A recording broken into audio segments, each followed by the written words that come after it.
Hello everyone, welcome to back my YouTube channel Akash official Nepal YouTube channel.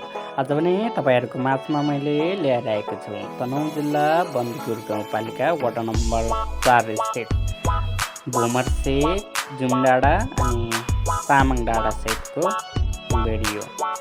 आज today खेलदेखि उता Marsyangdi Gorkha जिल्लासम्मको video तपाईँहरूको माझमा लिएर उपस्थित भइसकेको छौँ। भिडियोलाई अन्तिमसम्म हेरेर साथ दिनुहोला। भिडियो कस्तो लाग्यो तल कमेन्ट बक्समा कमेन्ट गरिदिनु होला। च्यानलमा नै आउनु भएको छ भने च्यानललाई सब्सक्राइब गरिदिनु होला र भिडियोलाई लाइक गरेर हामीलाई हौसला बढाइदिनु होला। यो तनहुँ जिल्ला गण्डकी अञ्चल क्षेत्रभित्र पर्ने तनहुँ जिल्ला बन्दीपुर गाउँपालिका वडा नम्बर 1 स्थितबाट देखिने मर्स्याङ्दी अनि उता ठाटेपोखरी, फालुङटार, भान्सार, जुम्डे बजार आदिको दृश्यहरू हो।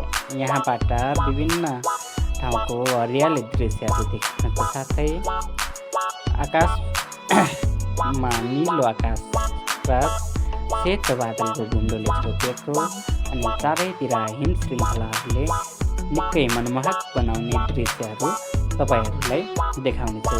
तपाईँहरू बन्दीपुर आउनु भएको छैन भने पोखरा र जाने बाटो पृथ्वी हाइवे हुँदै माथि जुम्डे बजारबाट 8 किलोमिटरको हाइटमा रहेको पहाड की रानी बन्दीपुरमा तपाईँहरू आउन सक्नुहुनेछ।